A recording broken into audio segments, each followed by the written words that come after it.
Welcome, sports fans, to GenX Classic Sports, where we bring the nostalgia of our sports-filled youth into the present day. Grab your favorite retro jersey, crack open a cold one, and let's stroll down memory lane together. We're here to discuss iconic sports moments, teams, and athletes from our generation. This is GenX Classic Sports, sports talk for Gen Xers by Gen Xers. Okay, everybody, today is going to be a little bit different for us. I'm going to fly solo on this one, and today's topic is the 1986 movie Hoosiers. We've mentioned before on here that we were going to do Hoosiers back before the holidays when we were talking about sports movies. When we did our episode on Friday Night Lights, we decided we were going to do Hoosiers when it came basketball season. So here we are. Basketball season has just wound down here in the state of Arkansas for the high schools, and we're in the middle of March Madness for the colleges. So let's get started talking about Hoosiers. For those of you who don't know, Hoosiers is one of the more well thought of sports movies in American culture, honestly. And I'll talk about some of the accolades later, but Hoosiers was released on November 14th, 1986. So if you're really thinking back to those times, probably right before basketball season really got cranked up in most of the high schools in America. So the setting for Hoosiers is the small town, it's fictional town, but the small town fictionally of Hickory, Indiana, and it's set in 1951. And what you need to understand about this before we ever even launch into the movie is that it's based very loosely. It's not a direct, faithful adaptation of it at all, but it's based on the 1954 Milan High School team out of Indiana. And that team also was a small high school that it ended up winning the state championship. Now, what's important about this is not just that some team won a state championship. What's interesting about Indiana high school basketball is that until I think the 90s, until 1997, Indiana high school basketball tournaments for the state high schools were what we call an open classification, meaning the biggest schools in the state played the smallest schools in the state and everything in between to crown one state champion. So most states, you're divided by classification to make it more even by enrollment. So this was based on the 1954 Milan High School state champions in Indiana. That school's, I just want to give you a little bit of background about the actual school that this is loosely based on. That high school's enrollment was a total of 161 students. So, even if you're counting freshmen, as they said in the movie, there's, 40 or 50 boys in the whole school probably. So that season, Milan finished 19-2 in the regular season, and they finished 28-2 overall. What's interesting about the 28-2 versus the 19-2 in the regular season to me is that means their postseason was 9 games additional to the regular season. So having to go 9-0 in the postseason, that's the only way you were going to win a state title. So I find that fascinating because that's a half a season of games. So the way they divided up in the movie and back then was at first you had sectional qualifiers, meaning one or two rounds of tournament there. You had regionals, and then you had the actual state. And in Indiana back then, they played their finals, or actually their state tournament itself at Butler University Fieldhouse in Indianapolis, and that's exactly where the movie state tournament is set. So I thought that was cool. When Milan High School won it in 1954, they won it by a whopping score of 32-30 over a very heavily favored Muncie, Indiana team. So it was an upset when they won that back then. And what I thought was cool is the day after Milan won the high school state championship, 40,000 people showed up in that town to celebrate, and that was a town of 1,150 people, but 40,000 people showed up to celebrate. So that was a big deal, obviously, for a town that small to win the state title. As I said earlier, the idea of an open classification in Indiana, it ended in 1997 because, like most American states, consolidation kind of took away a lot of the small schools anyway, so they broke it up by classifications after 97. Some of you that are NBA fans may recognize the name Scott Skiles. Scott Skiles was an Indiana high school basketball phenom, and he led his team, which was Plymouth, and they were another very small team, very small school, rather, and they won it all in 1982, and they were really the last. Scott Skiles' team was the last quote-unquote small school in Indiana to win the basketball state championship. So anyway, that's the background about that. One other little footnote in history is that in the semifinals, that Milan team that actually won it, and I don't know if it's Milan or Milan, I hate to say that, but I'm not really sure, but I'm calling it Milan. Milan defeated Oscar Robertson. The one and only Oscar Robertson was a sophomore on the Crispus Attucks high school team that actually was defeated by Milan along the way to their state title. So I thought that was interesting. Obviously, Oscar Robertson later becoming one of the best to ever do it. So that's sort of the background, the story sort of behind it. And like I said, it's very loosely based on that. But the people who made the movie wanted it made very clear that it wasn't based on any particular team. It was just inspired by them, basically. So don't get too caught up in the historical part of it because it's not based really on that team very closely. But that's the team that most people sort of narrow it down to. As I told you before, Hoosiers came out in 1986, November of 1986. And it was a very small movie. You know, movies nowadays, here in the 2020s, it takes $200 million to make a lot of these movies that you see now. Hoosiers had a budget of somewhere around $6 million, which is shockingly low, right? So it stars the one and only Gene Hackman, who we just lost recently, and it stars Barbara Hershey, and it stars Dennis Hopper. And then there's some really interesting supporting people we'll talk about later along the way as well. But those were your three biggest names that anyone had ever heard of: Gene Hackman, Barbara Hershey, and Dennis Hopper. And Gene Hackman plays Coach Norman Dale. Okay, and you know, as far as plot goes, it's a typical sports movie and so forth. But we'll kind of move through some of the things that happen in the movie. And we'll try not to go shot for shot because there's no point in doing that. But there are definitely some cool and key moments in the movie along the way. And if you've heard our podcast before about Friday Night Lights, there are some similarities between those movies. So if I don't think to point them out along the way, you probably in your own mind will figure out where those are. So here's kind of the story. You know, in 1951, this is farther back in time even than the real Milan basketball team. But in 1951, Coach Norman Dale, played by Gene Hackman, it literally shows this guy driving into town, and he's driving along, and there's guys shooting hoops on the side of barns, and there's fields of different kinds of grains growing or that have been growing, and then there's just one farm after another until he rolls into this small little town that represents Hickory, Indiana.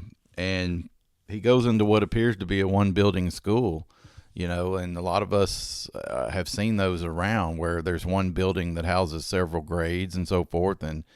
And you know, one of the key moments of the movie that sets up the relationship he has with a couple of different peoples when he arrives, the first person he meets, of course, is Barbara Hershey, whose character is named Myra Fleener. And he meets Barbara Hershey when he arrives, and she's a fellow teacher at this high school that he's been hired at. And they don't really hit it off. That's what's funny about it. He's a little bit, I don't know if you'd say rude. He's a little abrupt with people, perhaps. And she doesn't seem to appreciate it a whole lot. And so they don't hit it off really well. But then he makes his way up to the principal's office, and the principal is played by a guy named Sheb Woolley, who has an actual connection in a way, to my hometown that I'll try to remember to bring up later.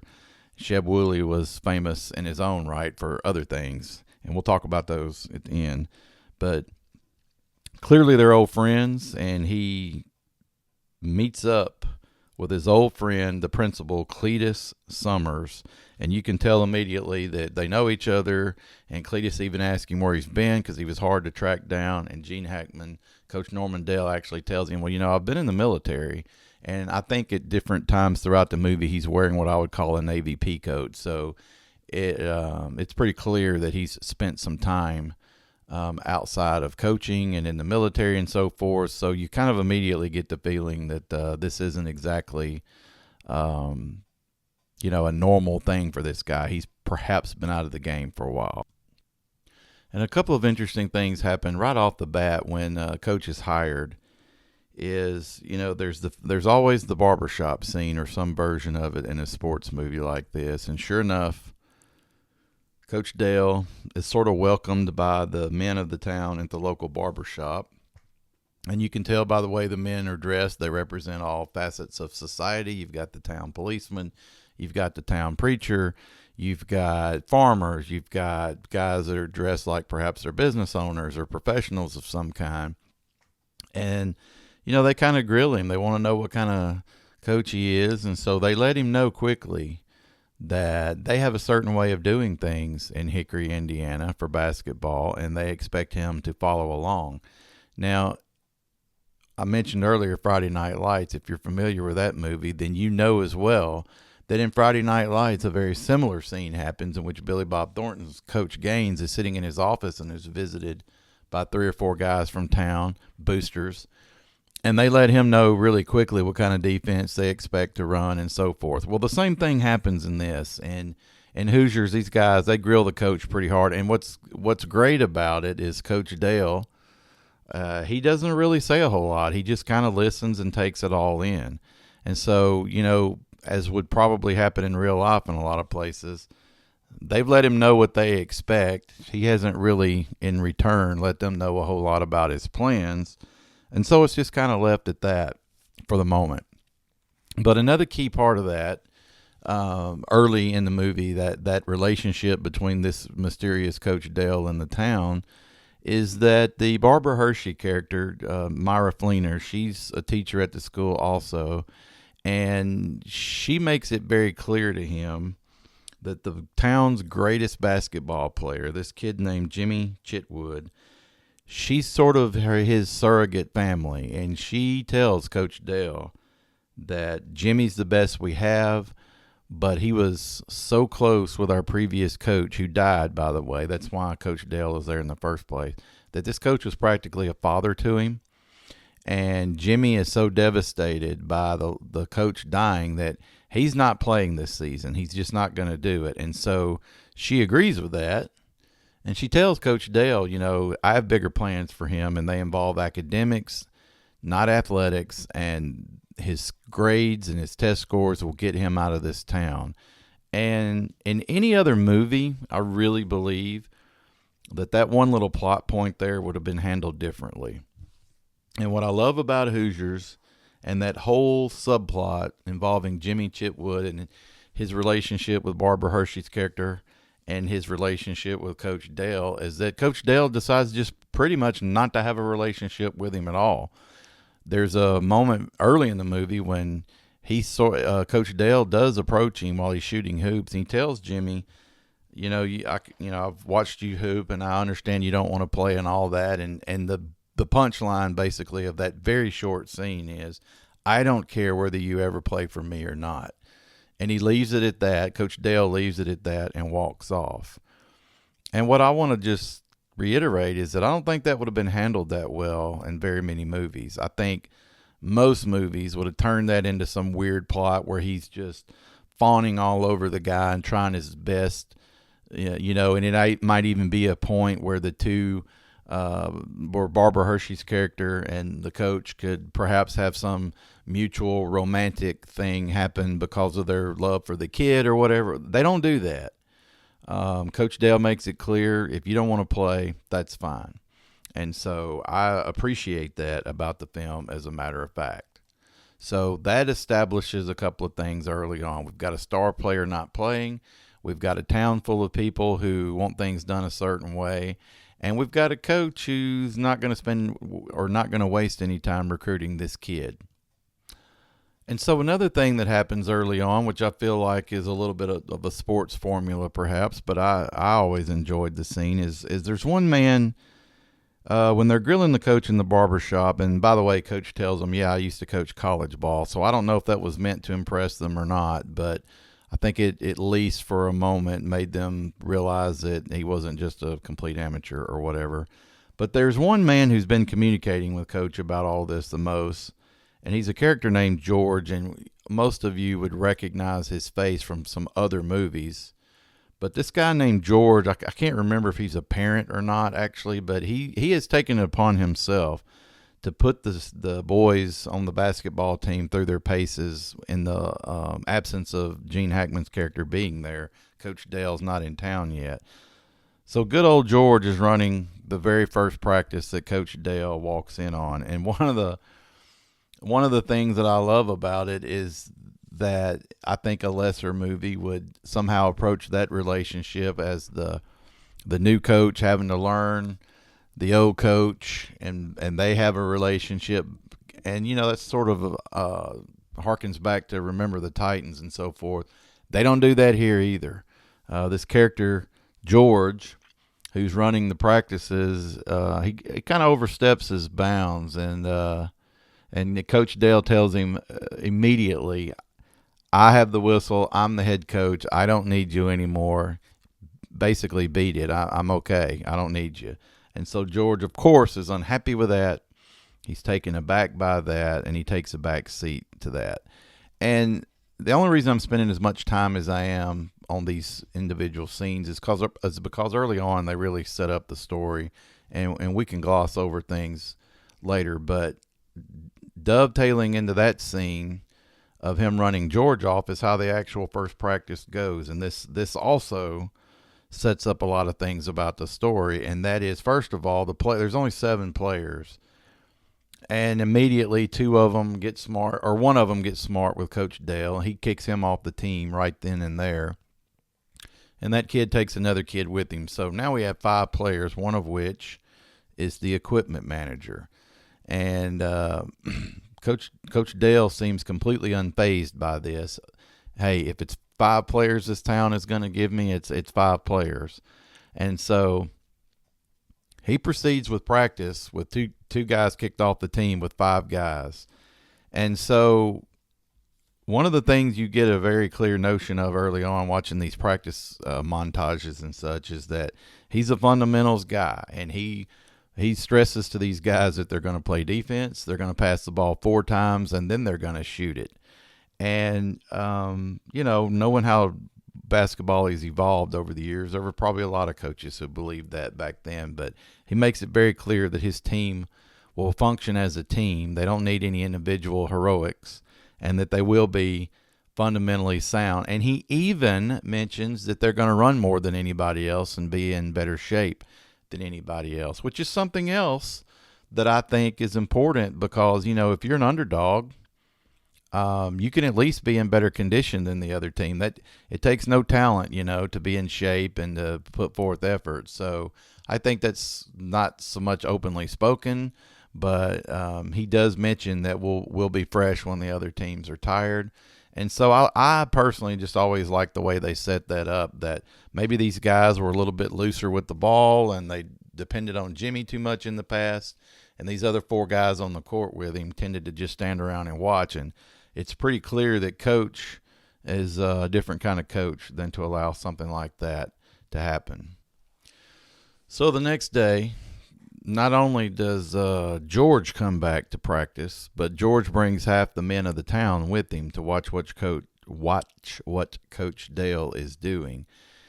And this leads to another couple of great scenes that set up the story, because Coach Dale doesn't care about hearing what they believe by this point. He's heard from them at the barbershop, and he's heard George try to tell him how to do things, and he's had enough of it. So In the midst of all these guys hanging around and arguing with him, he notices that one of the players he had kicked off the team the day before is back with his father, this large guy in overalls who's clearly a farmer, and he tells the coach that my son, basically didn't mean to be that way with you, and he'd like to have a word with you. And the kid apologized, and it seems sincere.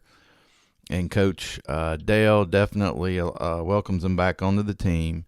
And so now we're back up to 6 players, right? So the same farmer who brings his kid in to apologize also tells the other guys that are gathered around, the other fathers and the cop and all them, hey, beat it and let the coach do his job, basically. And so, he runs them off. And so that's how we start things, with 6 players. And the town's already mad at the Coach Dale character and so forth. So it's not an actually smooth start to the season. If you know sports movies, part of the deal is you're supposed to not be very successful early on, most likely. And sure enough, they're getting beat early in the season and having problems scoring and having problems playing defense and everything else.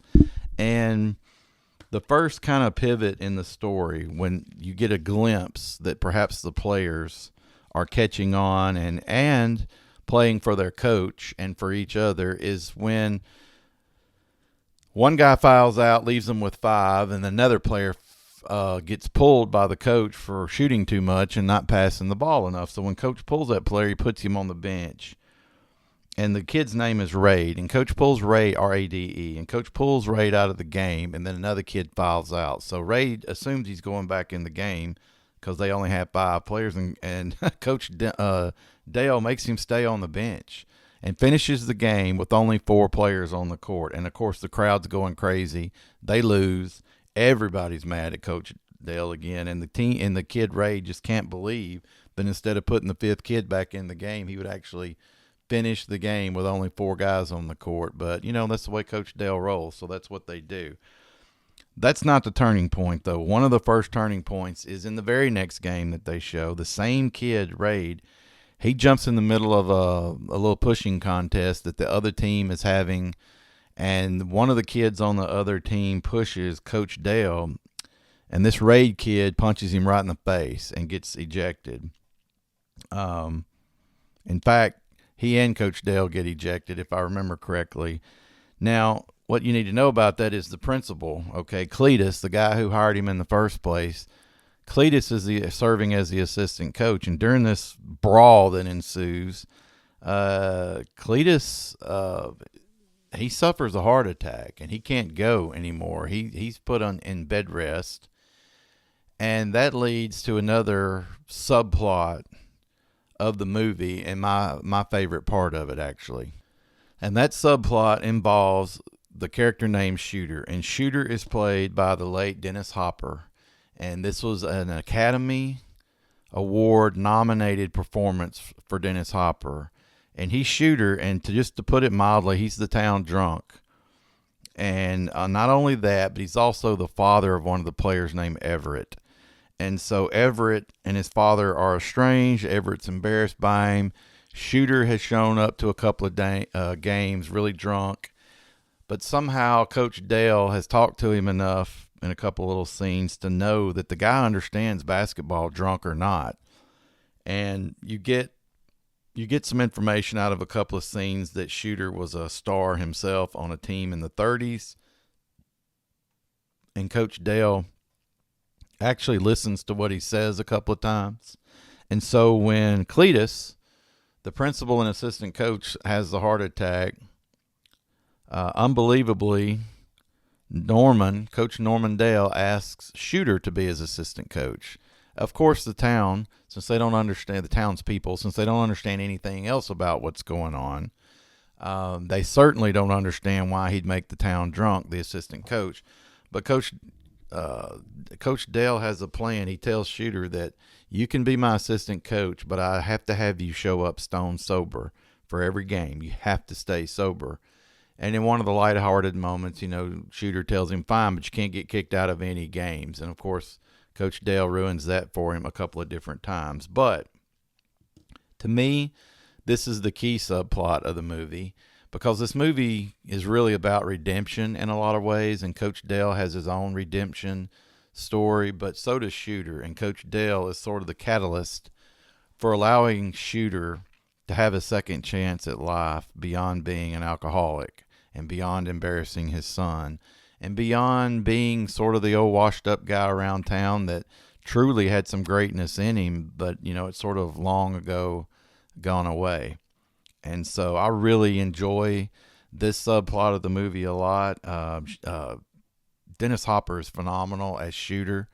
That there's a scene where he first shows up as an assistant coach, and he's got a suit on, and he's clean shaven, and his hair is slicked down. And, he sits on the bench with him. His son's upset about it, but, over the course of 2 or 3 games, you realize that Coach Dale's heart's in the right place about this. He's really trying to help Shooter and Everett and the team. He's trying to help everybody out. And so I really enjoy that. Even though the team is struggling, there comes a point where Coach gets thrown out of a game and Shooter actually steps up, draws up a play that allows him to hit a buzzer beater winning shot. And so his son backs off and the town backs off. It's like, okay, Shooter's being sober. Shooter's, he's good at what he does, and we're going to let this ride now, even though they're very unhappy with Coach about some other things. Even though Shooter's doing his thing to try to help them out, the townspeople are not happy whatsoever with Coach Dale. There's just not enough winning. They don't see the microscopic sort of changes for the positive in the team. And so I don't know how this happens, but it's a small town. Anything's possible. Midway through the season, they just decide they're going to gather at a church as a town. I don't think they made it clear whether the school board was sponsoring this move or not, but the entire town shows up, male, female, you name it. They're all there, and they're going to vote on whether to throw Coach Dale out as the head coach. And this is the pivotal scene in the entire movie at this point. Okay, everybody, I think we're going to stop right there for this episode, and I'm trying to keep these things 30 minutes or under as best I can, so we're going to stop with the Hoosiers episode right here, and we'll pick back up in a couple of weeks with the conclusion. And as always, thank you for listening, and if you don't mind, hit like, hit subscribe, whatever you're on. Please give us a like and a subscribe, and we will be back in a couple of weeks. Thank you. Thank you for joining us on GenX Classic Sports, where nostalgia meets the thrill of the game. Tune in next time for more insightful discussions and memorable moments, brought to you by Pine Street Productions. Until then, stay passionate about sports and keep the memories alive.